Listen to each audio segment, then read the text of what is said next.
Hey, welcome again, dear friends, to another edition of Fresh Bread. This is Reverend Phil Anderson here, pastor of Oakland United Methodist Church in Kansas Avenue United Methodist Church. It is now November the 3rd. That's Wednesday, November 3rd, 2021. We were talking yesterday, it was election day, and then all these things seem to be coming up in November. There's a busy month. And let's talk a little bit about what we got going. And I want to share a couple of things that I think are special. And we're going to talk about these really throughout the week. So that's why I'm really glad you're tuned in. So Sunday night, November the 7th, this Sunday night at 5 o'clock, we're going to have something that I've never done before as a pastor. And I've only been involved in one of these when I was writing a story for the newspaper a number of years ago. And what it was about was the International Day of Prayer for the Persecuted Church. And you go, what's that? I never heard of it. Well, it's a shame that we don't know about it. One of my concerns as a pastor, and as far as just things going on in the world around us, has to do with the plight of our Christian brothers and sisters who are being persecuted, imprisoned, kidnapped, raped, mutilated, massacred, imprisoned, and killed because of their faith. Don't know else to say it.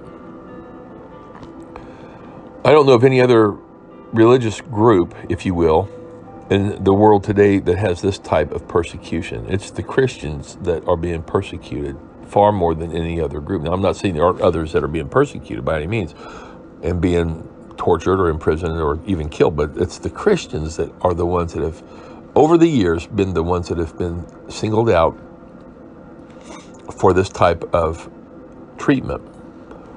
And it's typically in countries that are far away, possibly behind what we used to call the Iron Curtain, communist countries. Maybe they're over in Africa, maybe it's in the Middle East, and we just don't have a lot of contact with them. It's almost like there's a wall between us and them. And maybe the wall is here because we don't want to know. But that's what this program is going to be about on Sunday night. I have not yet put it together.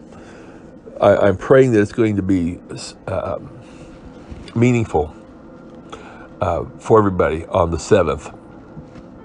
And I'm going to ask for some folks to participate from the congregation. So I hope you will be there and take part in that service. The International Day of Prayer for the Persecuted Church. It'll be a 5 o'clock service on Sunday, November 7th at Kansas Avenue. Got some ideas. The time I did a story on this was back, I think the year would have been 2000, actually. I think that was here. So 21 years ago.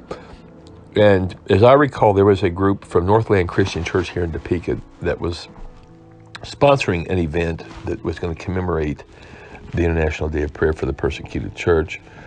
And it was over in a field. They were meeting at a very cold night. I tell you what, that night I went there, it was in early November.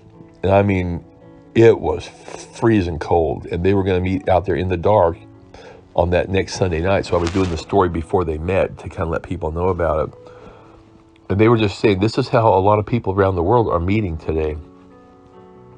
What's interesting, though, is so much of the information that I've received and read has to do with the way the churches have grown in these areas under extreme persecution. And the house church movement in China is apparently very alive and well in spite of the governmental edicts not to have Christianity being practiced in China. Of course, we know about North Korea. We know about a lot of the countries over in the Middle East. We know about there's issues in Africa. There's just a lot of countries around the world where it's taking your life in your own hands to worship and even believe and practice your faith, or to own a Bible even.